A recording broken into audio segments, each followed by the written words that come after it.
How's it going? Wherever you are. Welcome, welcome. What day is it? Yesterday was first day of vacation for me, so I don't care what day it is. No, I do. Today's Friday. Today is Friday.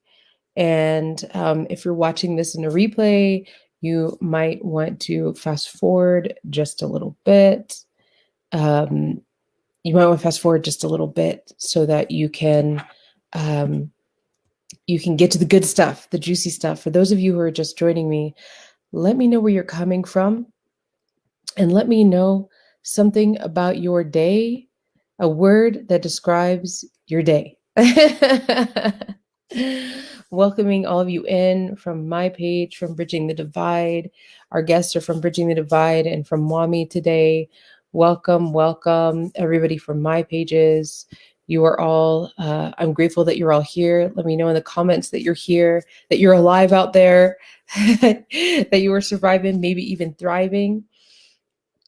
Today, I want to talk to you about a subject that I've noticed it always has a big charge on it. You know, it's a subject that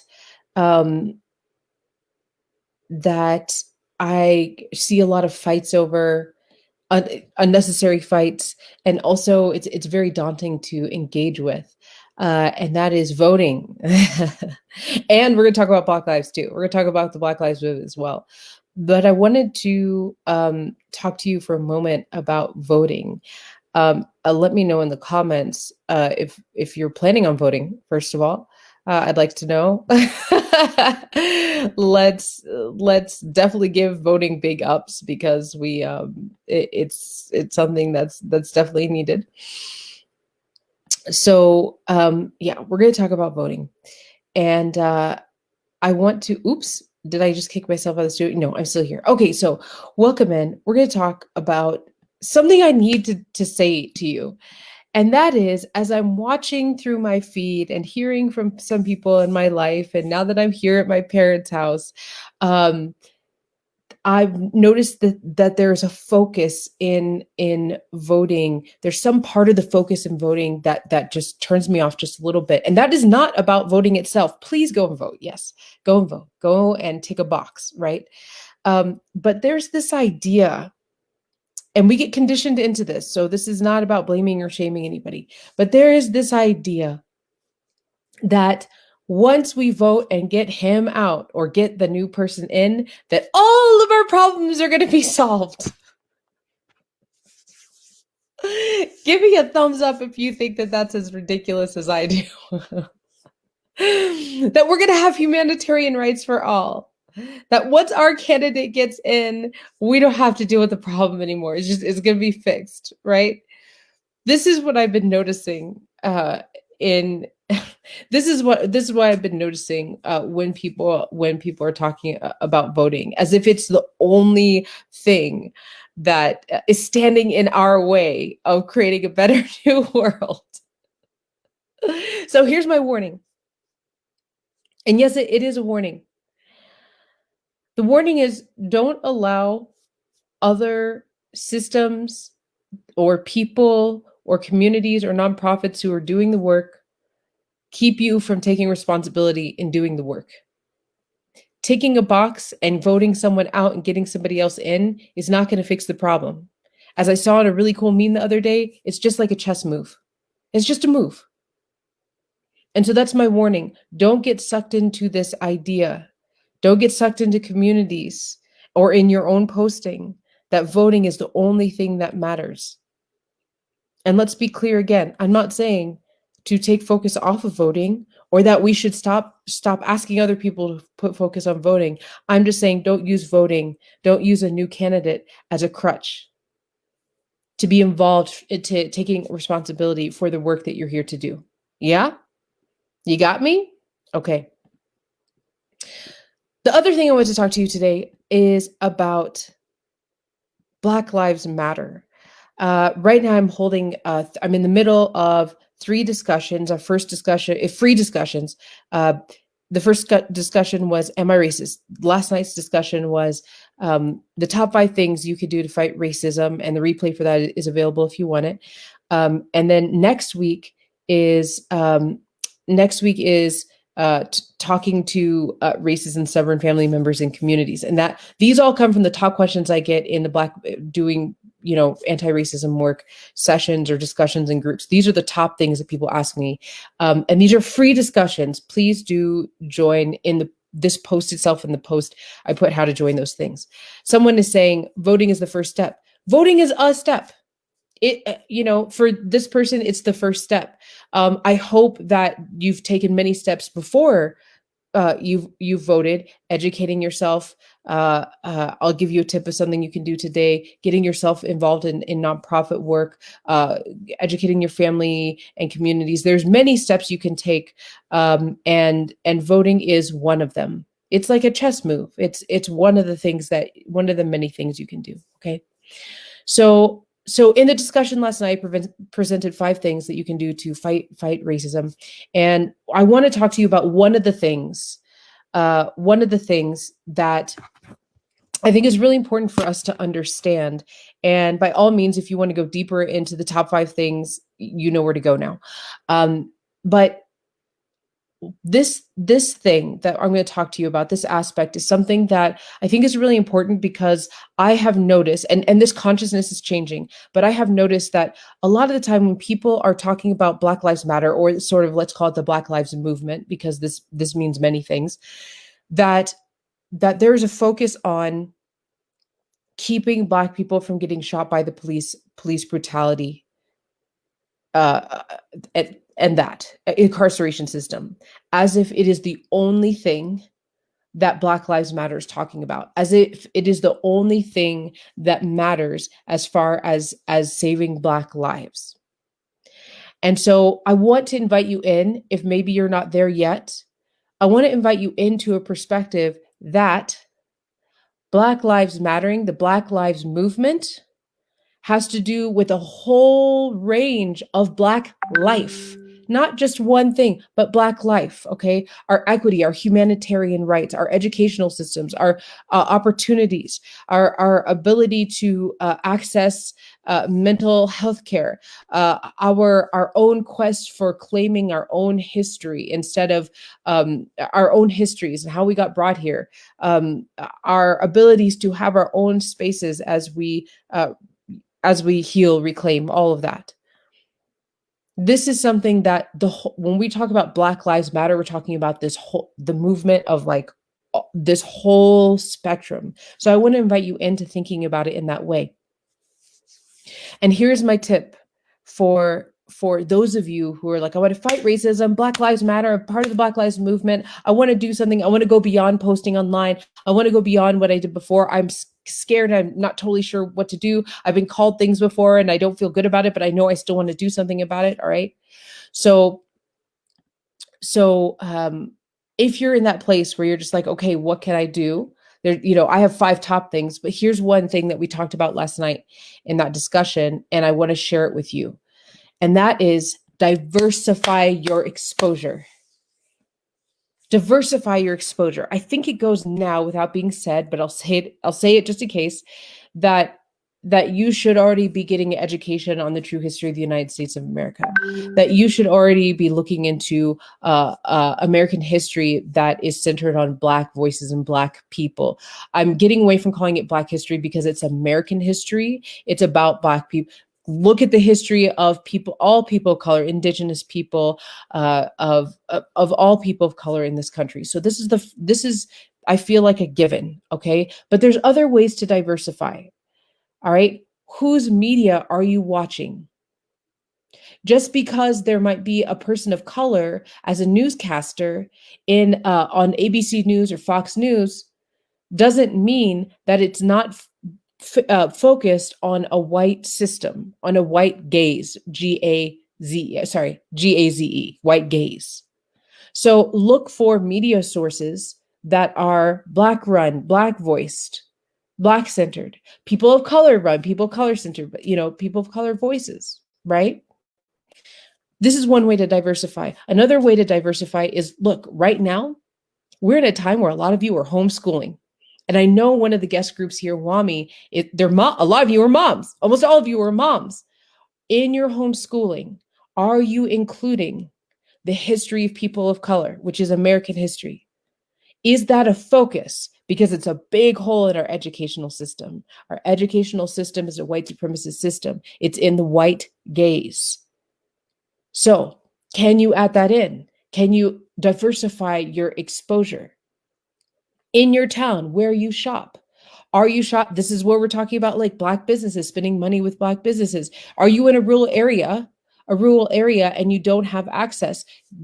You can find Black businesses to patronize online. Okay. Another way is for those of us who love our TV shows, watch TV shows that are all Black casts. Go watch Girlfriends. Look, here's the example I gave in our discussion last night. I'll give it here too. There was this uproar. There's two big uproars in the last 5 years that I remember about Black hair. No, three. Three. One. Oh, thanks for the hearts and the likes. Let me know where you're coming from and say hi in the comments. I love you all. Thank you for being here. Even if you're watching the replay, okay? Let me talk about three little aspects of to give you an idea, okay? Hi, Pato. How's it going? All right. So here's one thing. Right now, in some states, Black people are still fighting to be able to wear the natural hair that grows out of their head because it's not legalized. In some areas, you can be fired from a job. You cannot get a job. You can be discriminated against because of the hair that grows out of your head if you are dark skinned.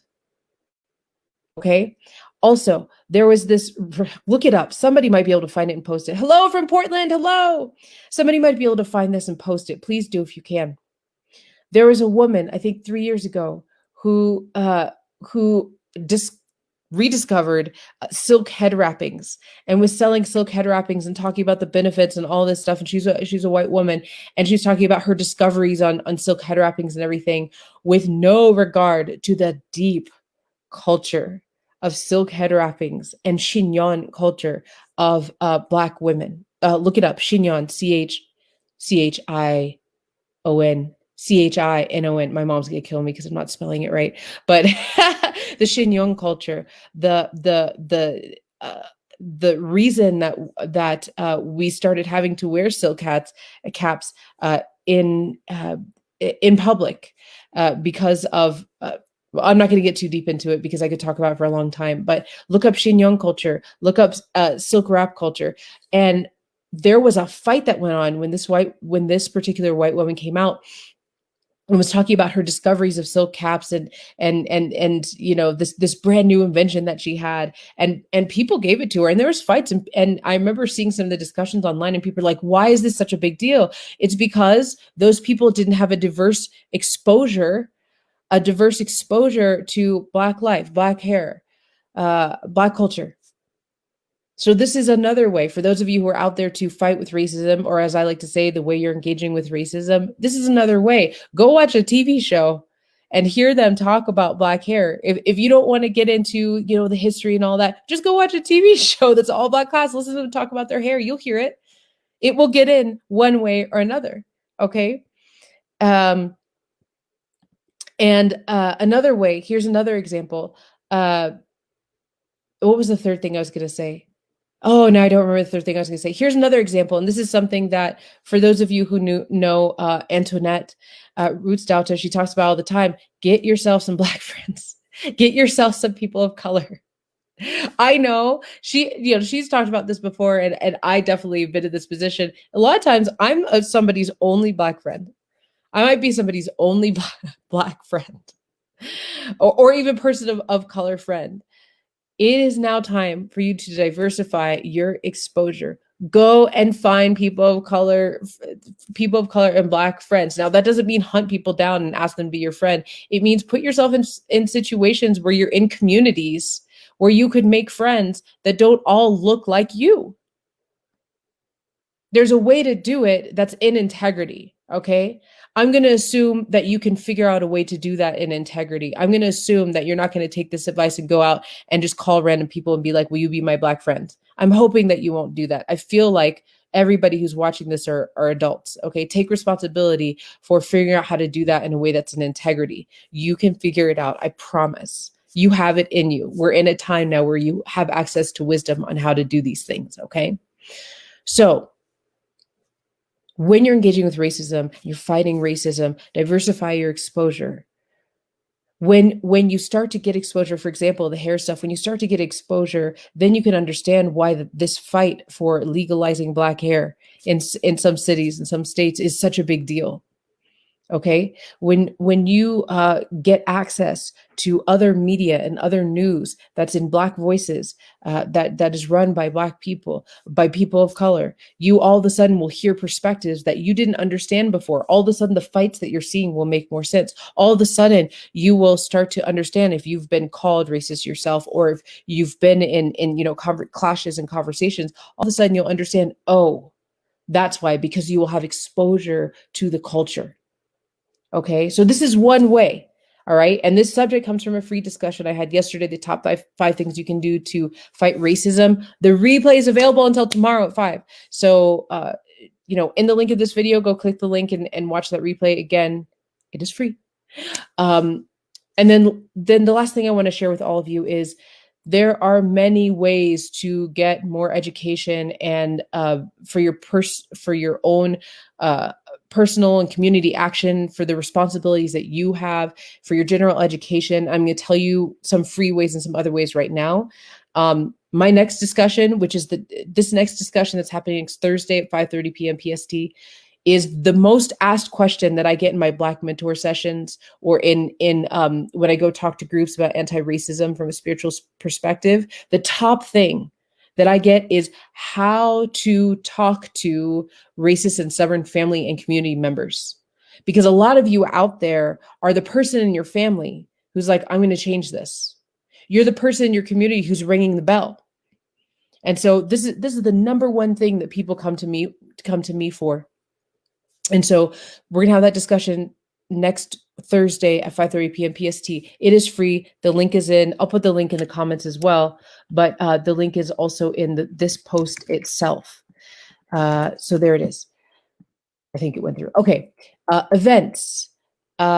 If you have not heard of Reverend Deborah L. Johnson from Inner Light, she is an amazing activist and humanitarian leader who's been doing this work for decades now, and she will be speaking on Sunday the 18th at 10 a.m. PST. And following that, I'll be holding a panel called BIPOC Wisdom, Activism, Healing, and Creating Change. That starts at 10:30, and I'll be bringing some other activist leaders together for that discussion, for that panel and discussion after, so you can even be a part of a discussion there and ask your questions. The links for that are in this post itself. And then, of course, I have a course, the Anti-Racism Journey, for those who are ready. For those of you who might not know me, I don't use shame and guilt or harsh judgment or anything like that when I teach. For me, it's really about you connecting with your spirit, your ancestry, breaking those legacies, understanding white supremacism, racism as conditions and disease that you might have, understanding how to be in the tough conversations, and creating yourself to be an ally and accomplice in a way that makes sense in your life, that you can maintain, that's effective. So the link for that course is also there. Please do reach out. I'm here to support you in this. I'll take questions right now if you have any of them. One just came in right now. I'm going to answer it. If you have other questions, please, by all means, put them in now, because I'm going to probably stop in about 5 minutes here, 5-10 minutes here. And that is the problem I'm having. I'm called racist. I'm told I'm using Blacks to spread my anti-cop agenda. What are your suggestions on talking to people like that? Well, the suggestion first is to check in with yourself and find out like, okay, am I okay with the fact that I might be saying something that is racist? Can I look at myself first and say, okay, no matter how the information is coming to you, if they're yelling at you, or if they're writing you emails or whatever, take the emotion out of it and look for what they are actually saying, and pull out the pieces and say, maybe they're right. Maybe this is racist. Okay, they're saying this is racist, but I don't think it is. So part of that journey is, of course, getting education, taking courses, working with people. Obviously you can work with me. This is the work that I do, but you do have to be able to, because this issue is so charged, and because it affects so many people and for generations, sometimes the information is going to come to you in a way that is maybe feels really violent and feels like it's like against the thing that you're trying to do. And you could have the best of intentions but still be doing something or saying something or performing in a way that is racist. So the first thing is our self-acknowledgement. I could be doing something that is racist. I could be saying something that is racist. Okay, so that's the first layer that you want to pay attention to. Our own responsibility, right? Our own acknowledgement. All right. The next layer that you want to look at is the source of where it's coming from. The people who are saying it, how are they operating? Okay. Are they people who run around say everybody's racist, everything you do, everything's racist, I'm going to take you down, I'm going to dox your business, blah, blah, blah. Look at the source of where it's coming from. Okay.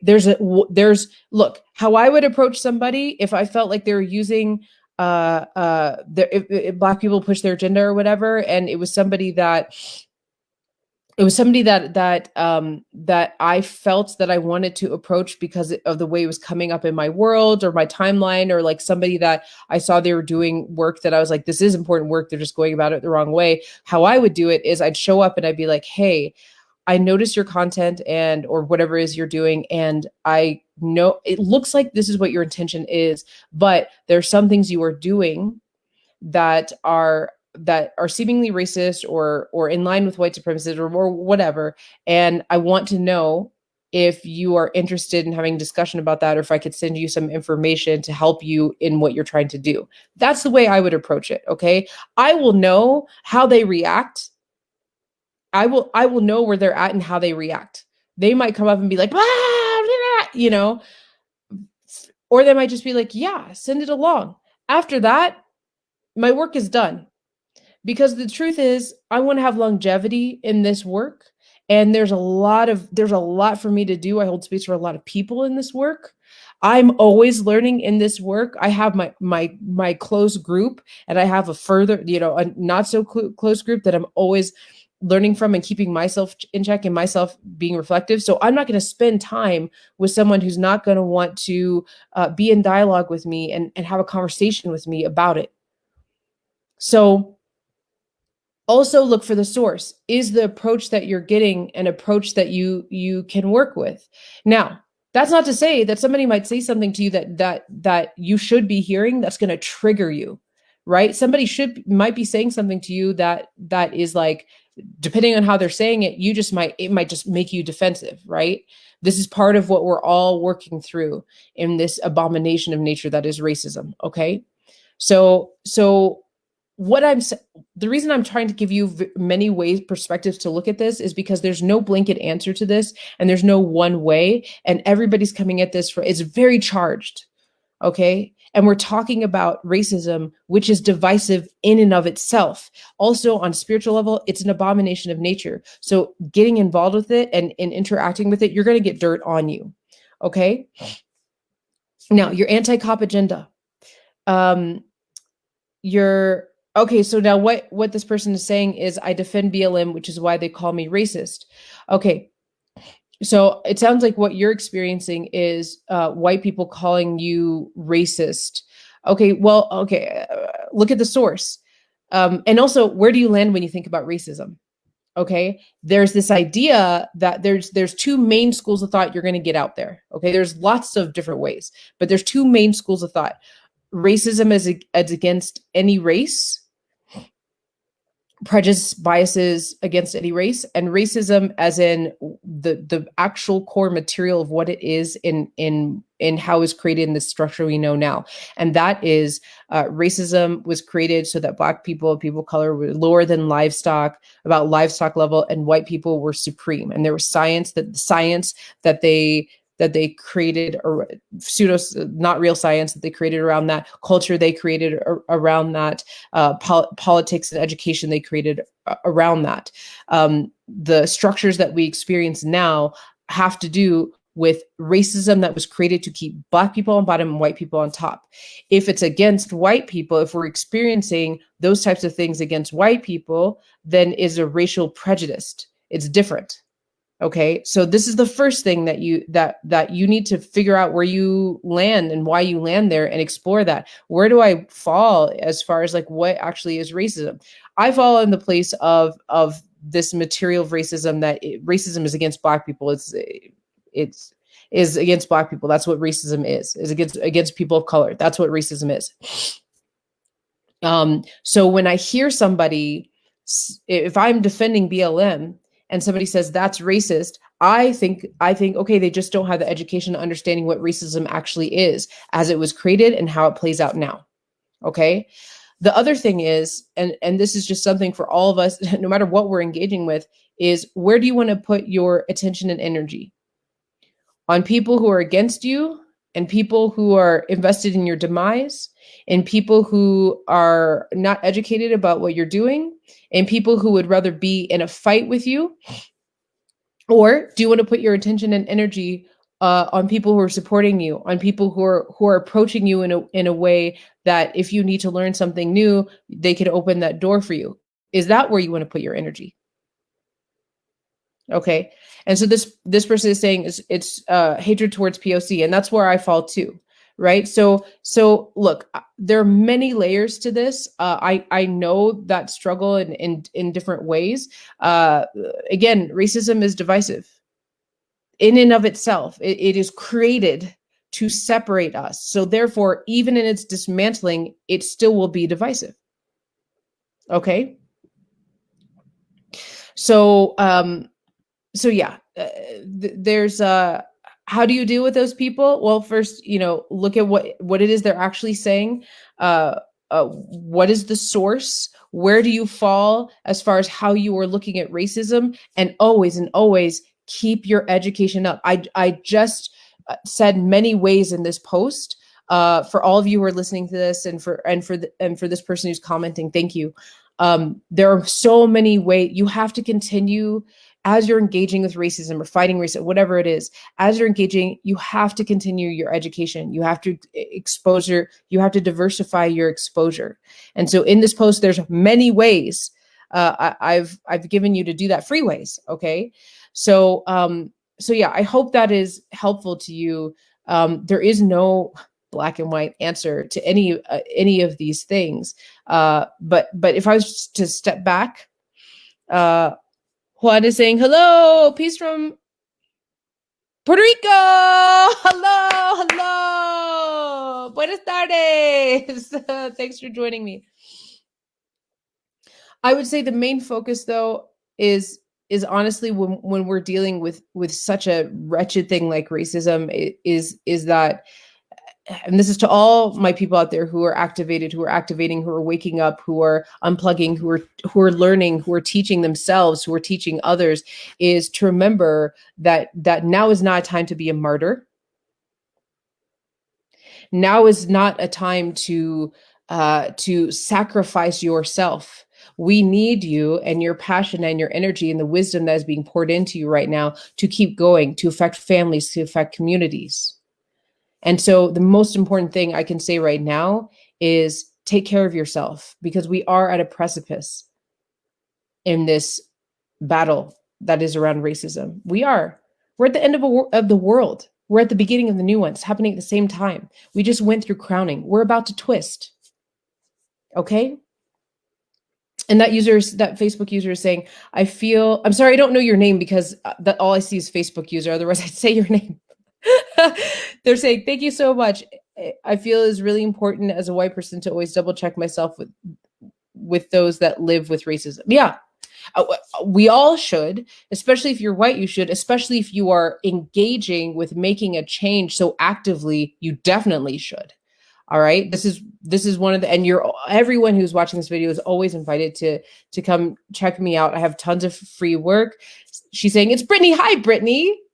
Hello. I have tons of free work if you're in the guest groups, WAMI and Bridging the Divide. And even on my own page, I'm always posting about other people doing this work. There's just so much out there for you to immerse in.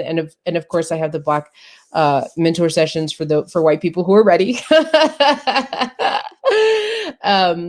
So, and this is all, so anyway, what I was saying is you got to take care of yourself. It's the most important thing when you're engaging is that we need you to keep engaging.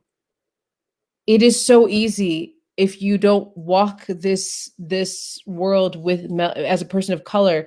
You can look away. You can say, oh no, my family first. Actually, you can do that. All right.